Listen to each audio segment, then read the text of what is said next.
We're not robots. We're not showing up as only one version of ourselves at work. Even within a group or a department, you will have a low percentage or a group that is low engagement, low performance. Flexibility gets people in the door, but connection is what keeps them in the room.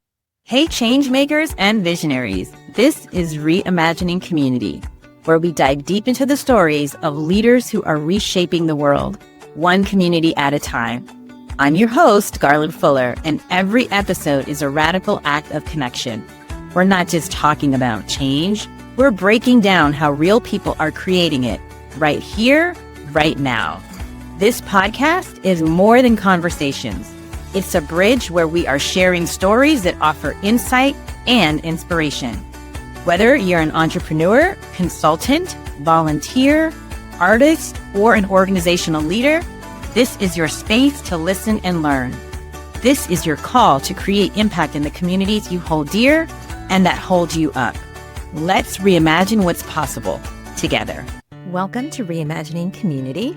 This is the third Space Academy solo series, where we reimagine the spaces between home and work, the ones that hold stories, spark our ideas, and remind us we belong. I'm Garland Fuller, and today we're talking about connection in a hybrid world.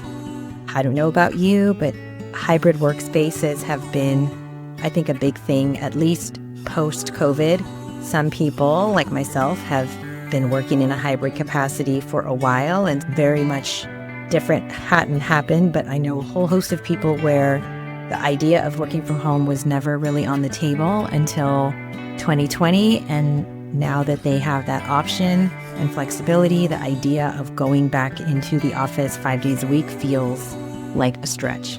I am going to break down some interesting statistics that I have learned about hybrid workplaces, because I think there's a lot of information out there, and we like to give information that is statistical in nature so that we can talk about how it shows up. Gallup says that this is paradoxical, but fully remote workers are the most engaged, but also feel the worst, meaning not the most connected. That means 31% of fully remote workers are engaged versus 23% of hybrid. I think this is an amazing opportunity to talk about engagement and well-being, because I think we sometimes feel like they're the same thing, but they're actually not.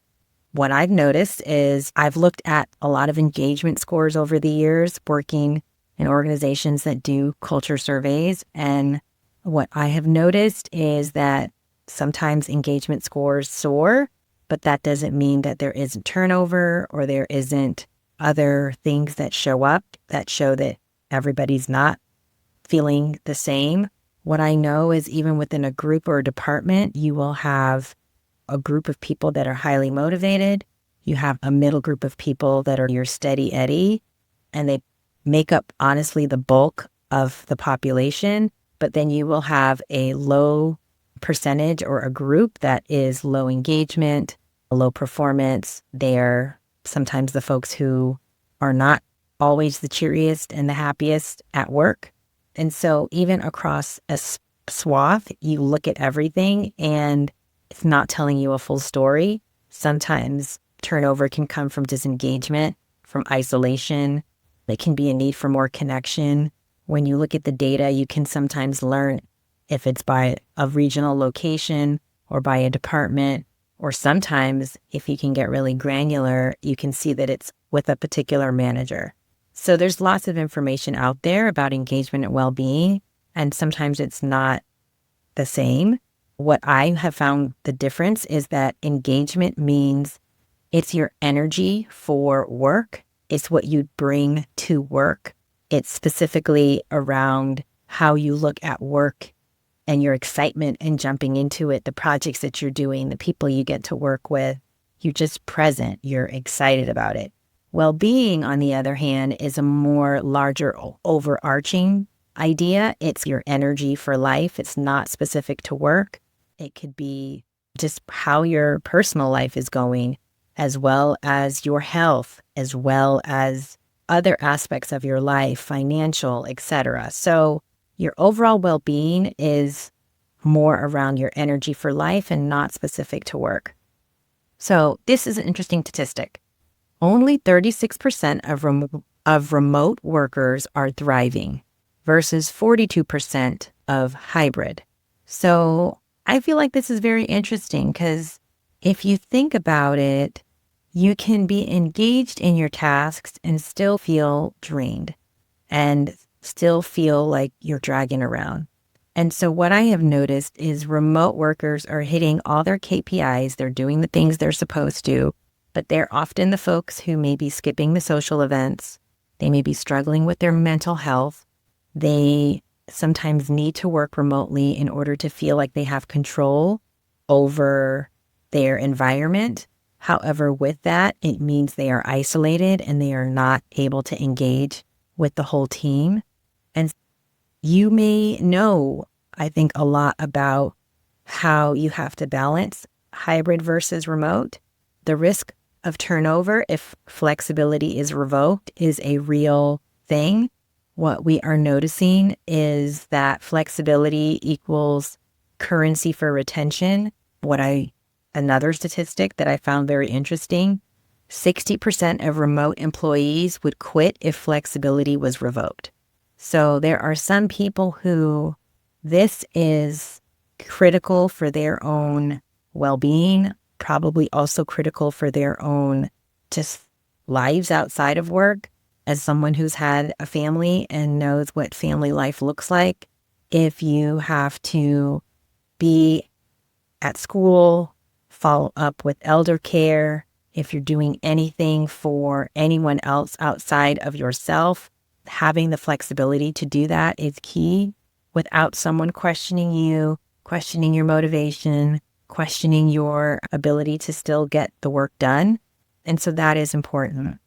So what I find is that flexibility gets people in the door, but connection is what keeps them in the room.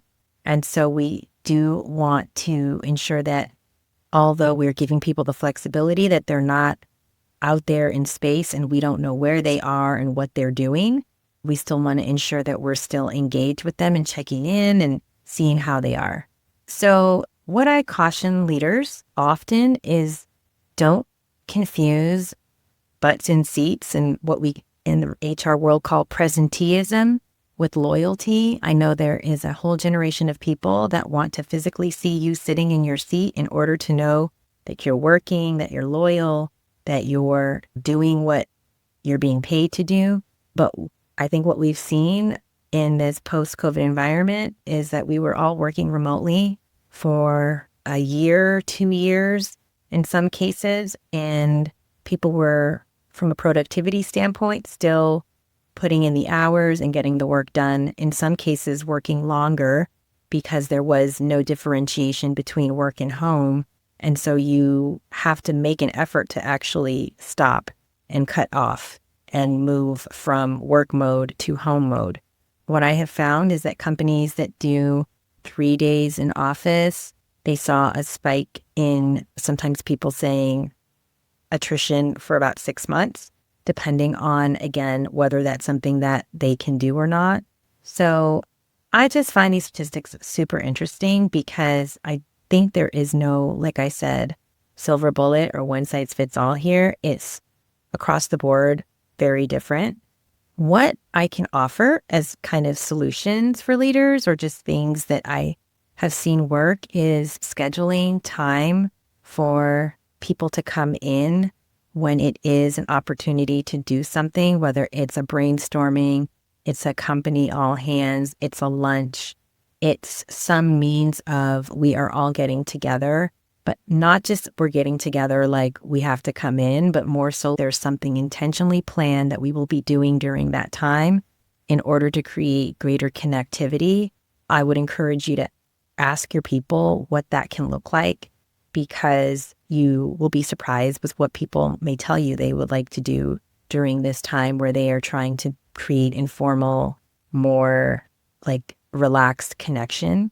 Another thing is if you are going to get people together, you may want to consider an offsite And I'm not just talking happy hours, because alcohol is sometimes not what everyone thinks it is. I think there's a generation of people that love a drink and enjoy the bar. And there's also a generation of people, for whatever reasons, do not find happy hours to be a space that they feel comfortable. Again, find out what that can look like. Maybe that's a parallel play activity. Maybe it's a more retreat environment. It could be a lot of things, but consider an offsite that's not just the same old. I would also like to say that connection doesn't happen by accident, that you have to design it. I will say this again, because I think that we always just feel like if we get everybody in the room, that's enough.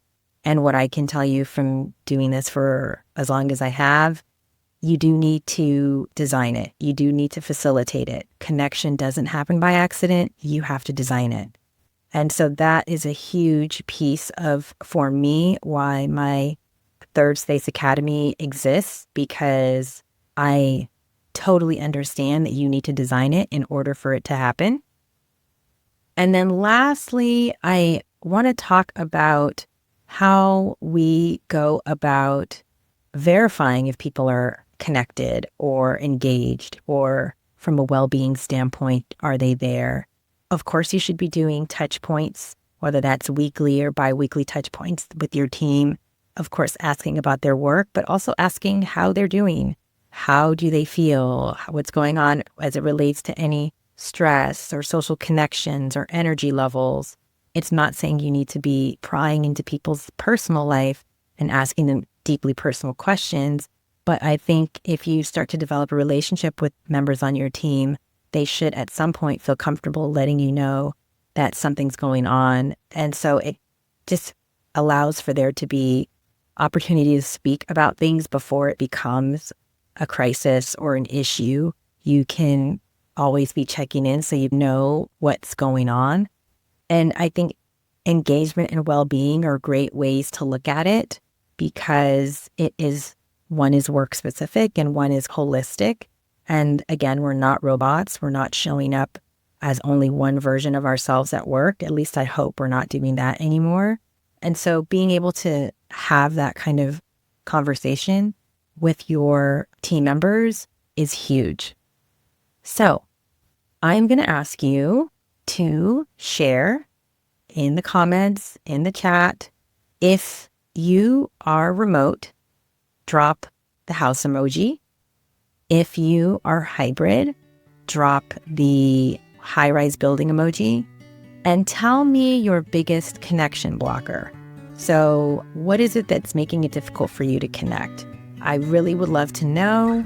I'd really love to hear, because I don't think that this just goes away on its own. Like I said, everything needs to be designed, or we need to make an effort to have these conversations. So what I'd like to close out this particular solo episode is that flexibility wins over engagement, and connection sustains well-being. I would love for you to share this episode with a leader who's struggling to connect with their hybrid team, or if you are someone on a hybrid team and want to share this with another member of your team to say, maybe we need to bring up some of this to our manager in a more nuanced way, please share this episode. As always, I am a speaker, and so if you are interested in booking me for a workshop or a keynote, specifically on topics like hybrid workplace, as well as my people, place, and program framework, I would love to be able to come in and talk to you about this.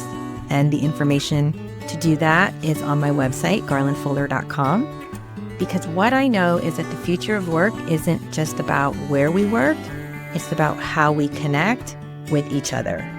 So thank you so much, and we will be in touch for the next episode. All right, bye-bye. If this conversation moved you, don't keep it to yourself. Hit that subscribe button and turn on notifications, because every week we're bringing you more stories of real transformation. Drop a comment, share your thoughts, and tag the folks in your circle who need to hear this. Want to go deeper? Check out the Community Impact Collective. Sign up for my newsletter. The link is in the description. Now is the time. Are you in?